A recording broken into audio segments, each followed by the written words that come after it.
хурлын гишүүн, засгийн газрын гишүүн, эрчим хүчний сайд, Улаанбаатар хот дахь Увс аймгийн нутгийн зүйлийн дарга Баттогтхын Чойжилсүрэн, улсын хурлын гишүүн, улсын хурал дахь Ардчилсан намын бүлгийн дарга Одонгийн Цогт Гэрлэ, улсын хурлын гишүүн Батчаргалын Заяа бол нарыг тайзан дээр хүндэтгэн өрье.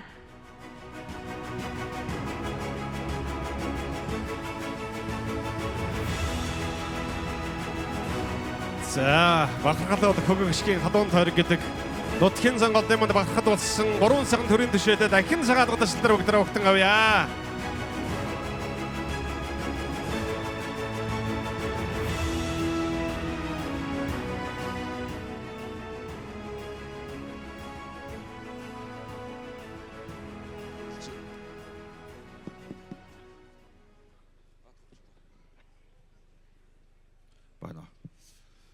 Хөрөлцөөрсөн хатагтай ноёд зочид төлөөлөгчд Увс нутгийн уугуул Улаанбаатарчууд таа бүхнийхээ амрыг ирж эрүүлэг аз жаргал сайхан бүхнийг хүсч мэдчилье. 2025 онд уугуул нутгийн маань 100 жилийн ой тохионоо.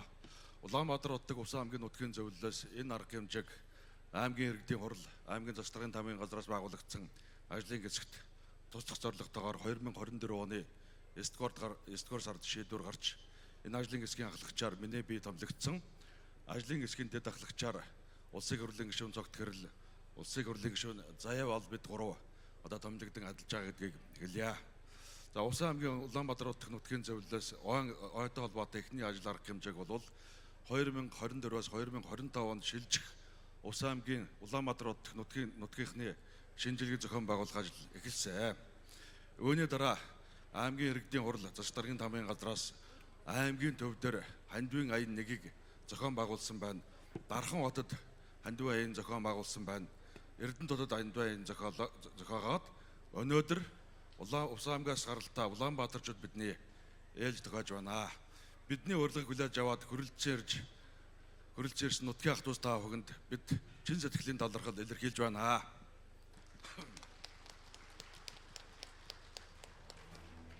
Увс 100 жил арга хэмжээг зохион байгуулахын тулд энэ жил улсын төсвөөс бас тодорхой хэмжээний их усүр суулгаад Увс нутагт тавтай морил аяныг энэ жил зохион байгуулж байгаа.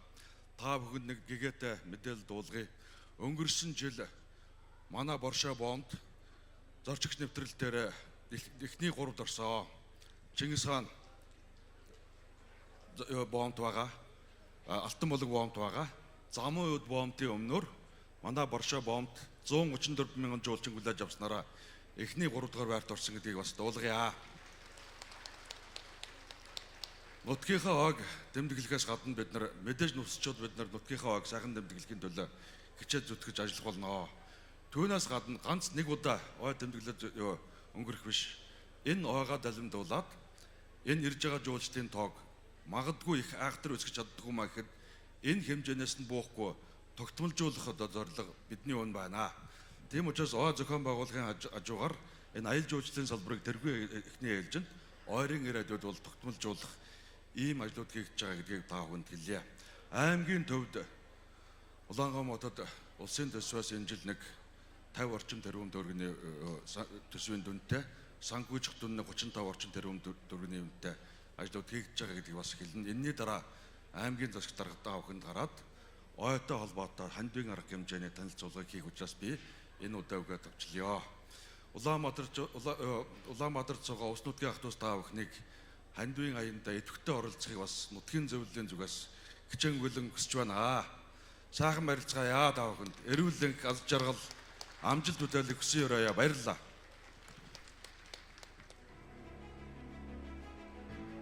Уулсан өндөр усан тунгалаг Увсын цэнхэр хязгаартаа удам судар тэнд тэр сайхан нутагт төрж өссөн, ажил амьдралаараа холбогдсон, хувь заяагаараа холбогдсон тэр бүх хүмүүст энэ 2025 онд тохиох Увс аймгийн 100 жилийн ой баярын мэндийг өргөн дэвшүүлье.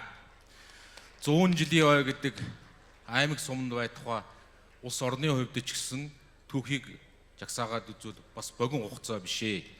Өнгөрч байгаа 100 жилийн хугацаанд увсчууд Монгол улсынхаа тусгаар тогтнол, хүн ардынхаа нийгмийн шилжилт өөрчлөлт бүхий л зүйлд манлайлан өнгөрсөн хугацаанд оролцчихъя. Урлаг, соёл, спорт бүхий л салбарт Юмжаагийн Цэдэн балдаргаас эхлээд спортын том одууд, үндэсний спортын том аваргууд, их спортын олимп дэлхийн том медальтангууд, урлагийн том авьяастангууд, бас Монгол улсынхаа нийгмийн эдийн засаг, бизнесийн салбарт ажлын байр, олон зүйлээ бий болгоод ажиллаж байгаа бизнесмэнүүд бүхий л салбарт өнгөрсөн 100 жил усчуудын хувьд тод мөртөө 100 жил өнгөрсөнтөө маргахгүй байхгүй. Тэгэхээр одоо өнөөдөр 3 дугаар сарын 29-ний өдөр яг 4 сарын дараа 7 дугаар сарын 29-ний өдөр Увс аймгийн маань 100 жилийн тохиох нэ. Ойн баяр наадам гэдэг хэдийгээр манлайлан оролцож байгаа хүмүүс бас илүү хамаатай та бүгд одоо мянгуулаа ирчихсэн байна. Байхаасаа гадна Увс аймагта ажил амьдрал олон зүйлээрээ холбогдсон тэр бүх хүмүүсийн олон хүн оролцох тусмаар аливаа баяр олон нийтийн арга хэмжээ сайхан байдаг. Оролцсон зүйлдээ хүн бүхэн хайртай байдаг.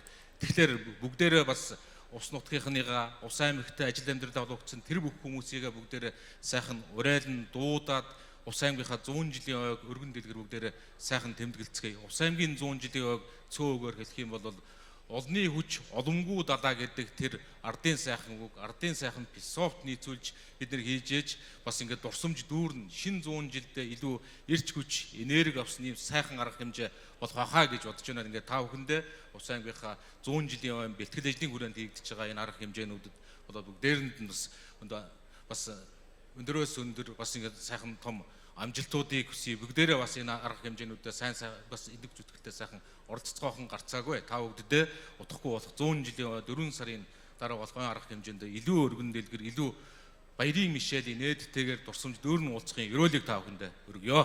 Баярлалаа.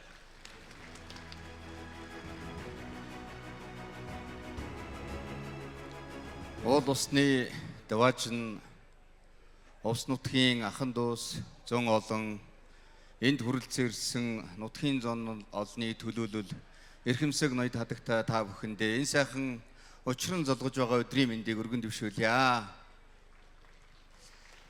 Увсчууд бидний түүх 100-аар дамжин ирсэн монголчууд бидний бахархал түүхтэй ийм сайхан ард түмэн. Энэ ирж байгаа 100 жилийн ой бол шинэ үеийн Монголын 100 жилийн түүх, шинэ үеийн увсчуудын 100 жилийн түүхийг одоо иргэн үдэж ирж байгаа 100 жилийг хүлээж авч байгаа ийм сайхан арга хэмжээ бас энэ онд тохиож байна. 100-аар авчирсан энэ сайхан өвгдийм нь бидэнд хүлээлгэж өгсөн энэ өндөр их увсчууд гэсэн нэр хүнд энийг дагсан өндөр их хариуцлагыг бид хүлээж энийг өвлүүлэн үлдээх ийм бас ийм учрлын ийм одоо 100 жилийн босгон дээр бас бид хүрэлцэн ирсэн байгаамаа. Нэгэн үе увсчууд бидэнд магтан ярьдаг. Төрийн ордонд нь одоо төрийн тэргүүн байна. Төв зэнгэлдэгт нь авраг байна. Төв театрт нь одоо ардын жүжигчин байна гэж ярьдаг бол өнөөдөр бид нар төрийн ордонд бахархан ярихад бас 21 орчим манай улсын хурлын бас гишүүд байдгийн байна. Төв зэнгэлдэгт нь Батцуур авраг, Бүрэн төгс авраг, Мөнхбат авраг их мэтлэн залгамжлан аваа явж байгаа юм мундаг хүчит бөхчүүд байна. Урлаг соёлын оддуудыг тоолоод баршгүй олон хүмүүс байна. Дээрээс нь олон нийгмийн салбарууд, бусад одоо Эрдэнэтэн мэргэд гэх мэтлэн бусад салбарууд ч гэсэн одоо бизнесийн салбарт ч гэсэн олон танигдсан улс орныхаа бас нүүр царай болж байгаа увсчий төдийгүй юм олон танигдсан юм мундаг хүмүүс байдаг.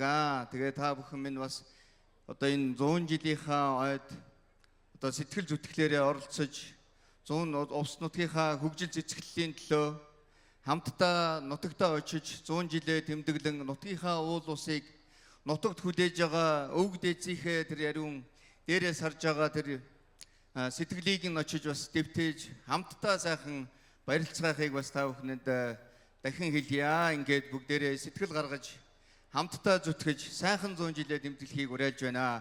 Бүгдэнд нь сайн сайхныг хүсээрөөё. Баярлалаа.